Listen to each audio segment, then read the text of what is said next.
This channel does not promote any violent, harmful, or illegal activities. All content provided by this channel is meant for an education purpose only.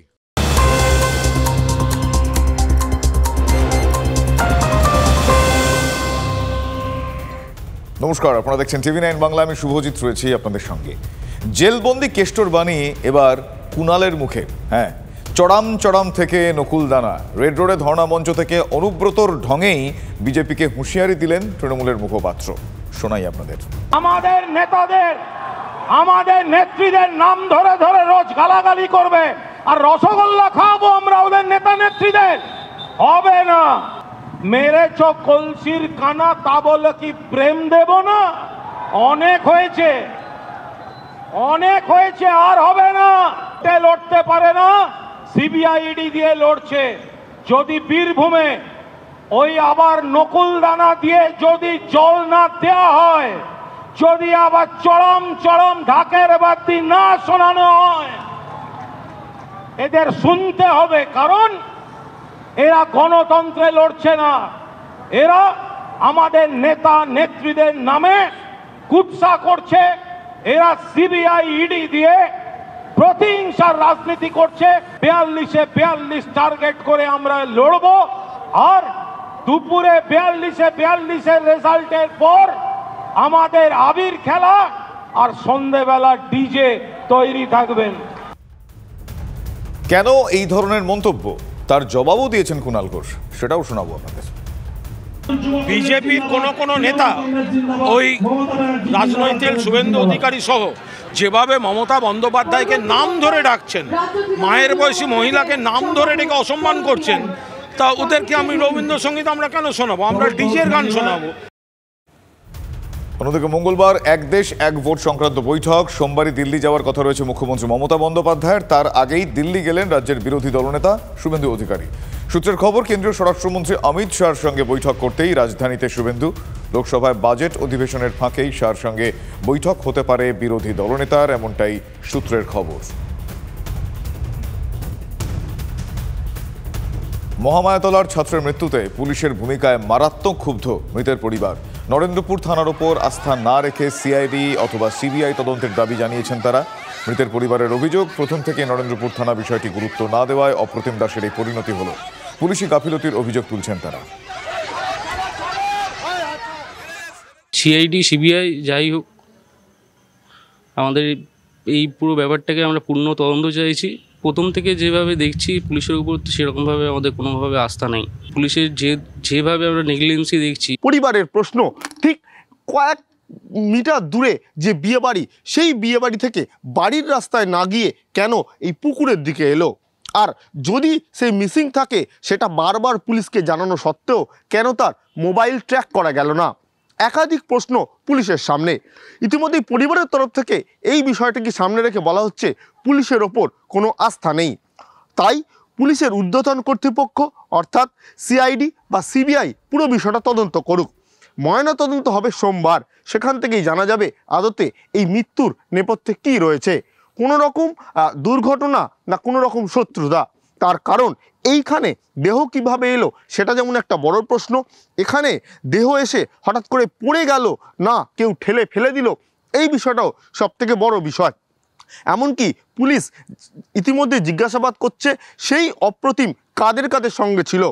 Police সূত্রে খবর, তাকে দেখা গেছিল সে বিয়েবাড়ি থেকে বেরিয়ে আসছে, তারপর থেকে তার মোবাইল সুইচ অফ ছিল।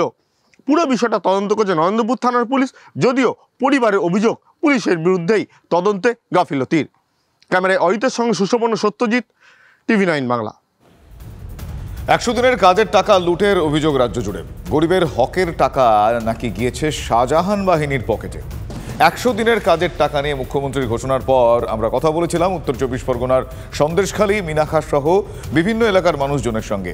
আমাদের ক্যামেরার সামনে এমনই বিস্ফোরক অভিযোগ সরবেরিয়ার বাসিন্দাদের, শোনাই আপনাদের। শাহজাহান ত্রাস, যে ভয় এতদিন অবিচার সত্ত্বেও মুখ বন্ধ ছিল, ভয় কাটিয়ে এবার মুখ খুলছেন স্থানীয়রা। পরের পর কুকীর্তি সামনে আসছে।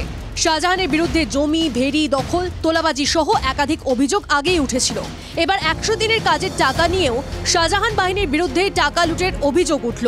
সন্দেশখালী, সরবেরিয়ার 100 দিনের শ্রমিকদের অভিযোগ 100 দিনের টাকা তাদের অ্যাকাউন্টে ঢুকলেও তার ভাগ দিতে হয় শাহজাহান বাহিনীকে। মাছের ভেড়ি, জমি দখল থেকে ট্রিপল চুরি। শেখ শাহজাহানের অনুগামীদের দাপটে দিনের পর দিন সরকারি অনুদান থেকে বঞ্চিত হয়েছেন সাধারণ মানুষ।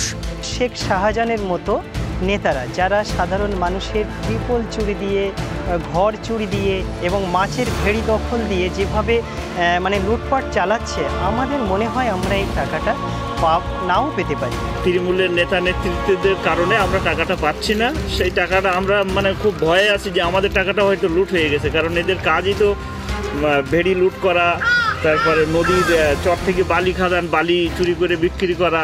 মুখ্যমন্ত্রীর ঘোষণায় খুশি শ্রমিকরা, তবে তাদের আশঙ্কা ফের হয়তো লুট হয়ে যাবে। ভয় পাচ্ছি যে এই টাকাটা আবার ওই শেখ শাহজাহান বা তার অনুগামীরা যেভাবে লুটপাট করে খাচ্ছে, আমাদের টাকাটাও হয়তো খেয়ে নেবে। এই আতঙ্কের মধ্যে আমরা আছি। কি চাইছেন? আমরা চাচ্ছি আমাদের টাকাটা আমাদের সরাসরি অ্যাকাউন্টে আসলে আমরা খুব খুশি হব। শেখ শাহজাহানের মতো নেতারা সাধারণ মানুষের জমি দিয়ে, মাছের ভেড়ি দিয়ে তারপর সবটি লুট করে খায়। তাই আমরা চাইবো যেন এই টাকাটাও যেন লুট না হয়। তাই যাতে আমরা টাকাটা সঠিকভাবে পেতে পারি, আমরা মাননীয় মুখ্যমন্ত্রীর কাছে সেই আবেদন রাখছি। সাধারণ মানুষের মতোই একই সুর এলাকার বিজেপি নেতৃত্বেরও। যে সাধারণ মানুষ যে আশঙ্কা করছে এটাই সত্যি, এই টাকা ঘুরপথে অন্যভাবে গিয়ে আর ভোটের কাজে ব্যবহার করা। সন্দেশখালী মানুষ কি পাবে মনে হচ্ছে আপনার টাকা? সন্দেশখালীর মানুষ কেন, সারা পশ্চিমবাংলার কোনো মানুষই এই টাকা পাবে বলে আমার মনে হয় না। যদিও তৃণমূল নেতৃত্ব শ্রমিকদের সেই আশঙ্কা উড়িয়ে দিলেন।